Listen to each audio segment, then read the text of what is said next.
ہے وہ ایک تسبیح لے لے، تسبیح پر کلمہ پڑھنا شروع کرے، اس کے 100 دانے نیاں ہوں گے، اس کی نیند آ جائے گی۔ یہ میرا تجربہ ہے اور یہ گارنٹیڈ تجربہ ہے۔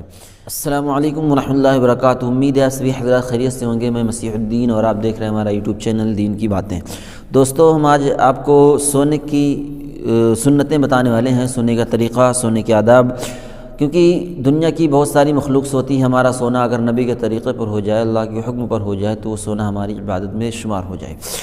دیکھیے، ہم نے زندگی میں یعنی ہماری جو 24 گھنٹے کی زندگی ہے، اگر ہم اس کو 3 حصے میں بانٹ دیں تو 8 3 24 یعنی 8 گھنٹے ہم نے سویا، 8 گھنٹے کام کیا، اور 8 گھنٹے میں یعنی 24 گھنٹے میں ہم نے 8 گھنٹے نکال لیا سونے کے لیے۔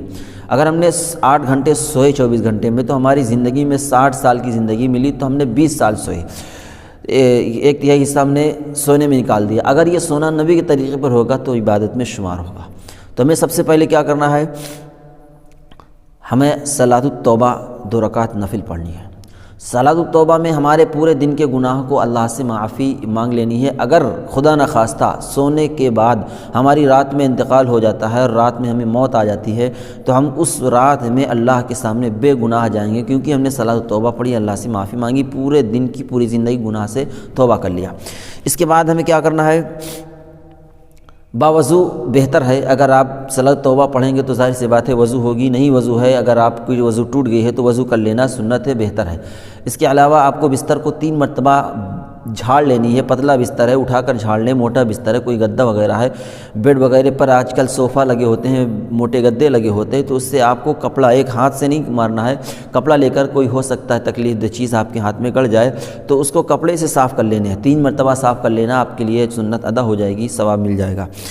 اور اس کے بعد جو ہے آپ کو داہنے پیر سے بستر پر داخل ہو جانا ہے، بیٹھ کر کے آپ کو پہلے تسبیح فاطمہ پڑھنا ہے۔ تسبیح فاطمہ 33 مرتبہ الحمدللہ، سبحان اللہ 33 مرتبہ الحمدللہ، 34 مرتبہ اللہ اکبر، یہ تسبیح فاطمہ ہے۔ اس کے بعد آپ کو 3 سلائی سرما بھی اگر میسر ہے تو لگا لینا سنت ہے۔ اور اس کے بعد جو ہے آپ صلی اللہ علیہ وسلم کے جو معمول مبارک تھے کہ ایک حدیث ہے، آپ صلی اللہ علیہ وسلم نے ایک مرتبہ یعنی جب بھی تشریف لاتے وہ سب سے پہلے جو ہے سورۃ تبارک الذی پڑھتے، الف لام میم سجدہ پڑھتے، اور اس کے بعد جو ہے بستر پر بیٹھ کر کے تینوں قل پڑھتے، قل هو اللہ احد، قل اعوذ برب الفلق، قل اعوذ برب الناس پڑھتے، اور اس کو اپنے ہتھیلیوں کو دونوں کو ملاتے، ایسے ملاتے، اس پر دم فرماتے، پھر پورے چہرے پر، سر پر، سامنے کے پورے حصے پر، جہاں تک ہاتھ پہنچتا وہاں پھیر لیتے۔ یہ عمل 3 مرتبہ دہراتے، ایسا کرنا سنت ہے، نبی کے طریقے پر ہے، تو اس میں ثواب ملے گا۔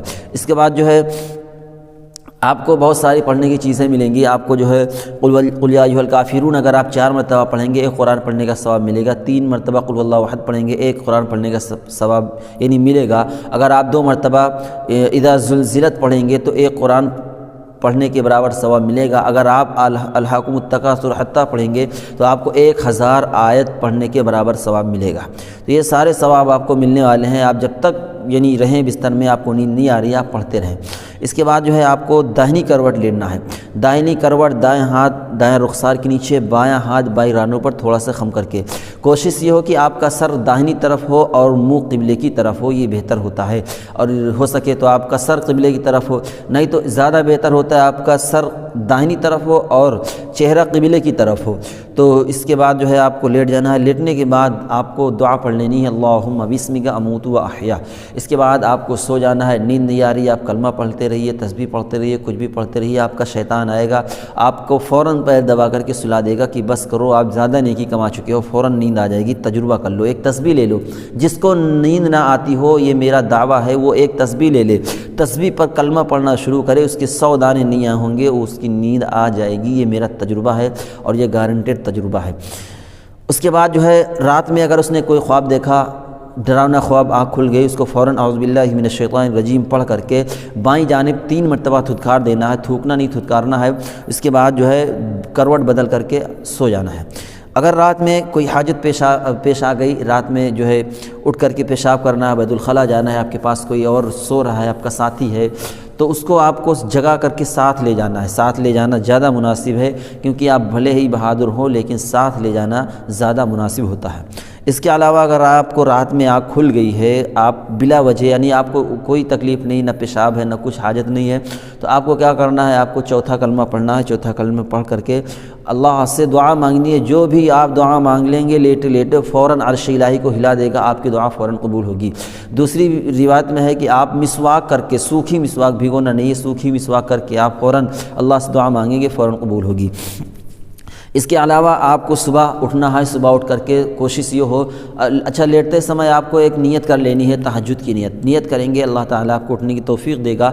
اگر آپ کو توفیق مل جائے اٹھنے کی، آپ اٹھ جائیے، تہجد پڑھ لیجیے، اگر نہیں اٹھ پائے ہیں تو اس نیت کا ثواب آپ کو مل جائے گا۔ کسی وجہ سے آپ کو مسجد میں کبھی اتفاق سے سننے کی نوبت آ گئی، آپ مسجد میں سو رہے ہیں، تو آپ ایک نیت کر لیجیے، اعتکاف کی نیت، بسم اللہ دخلت وعلیہ توکلت ونویت سنت الاعتکاف، یہ دعا کر لیجئے، اگر یاد ہے تو اس طریقے سے کر لیجئے، ورنہ دل ہی دل میں اعتکاف کی نیت کر لیجئے، آپ کا مسجد میں سونے کا ثواب مل جائے گا۔ اس کے علاوہ آپ کو صبح اٹھ کر کے دعا پڑھ لینی ہے، پہلے آپ نے دونوں انگوٹھوں سے اپنے آنکھ کو ایسے مل لینی ہے، ایسے مل لینا ہے، ایسے، یہ طریقہ بہتر ہے، نبی کا طریقہ ہے۔ اس کو مل لینے کے بعد آپ کو جو ہے پہلے دونوں ہاتھ گٹوں تک دھونا ہے، یہ سب سے پہلا کام۔ مسواک کر لینی ہے، وضو سے باہر آپ کو پہلے مسواک کر لینی ہے، مسواک کرنے کے بعد استنجا وضو وغیرہ سے اٹھنے ہی بستر پر آپ کو پہلے کلمہ پڑھ لینے ہیں، کلمہ پڑھنے کے بعد الحمدللہ الذی احیانا بعد ما اماتنا والیہ النشور، آہستہ آواز میں سلام کر لینی ہے، فرشتے جواب دیں گے، کوئی اٹھا ہوگا تو وہ بھی جواب دے گا۔ اس کے علاوہ پھر آپ کو کیا کرنا ہے، دونوں ہاتھ گٹوں تک دھونے ہیں، پھر مسواک کرنی ہے، مسواک کرنے کے بعد استنجا وضو وغیرہ سے فارغ ہو کر کے آپ کو وضو کر لینی ہے۔ تہجد کے وقت آنکھ کھلی، آپ تہجد پڑھ لیجئے، اگر فجر کے وقت آنکھ کھلی ہے تو آپ فجر کی نماز میں مشغول ہو جائیے۔ اللہ تعالی ہم سب کو عمل کرنے کی توفیق عطا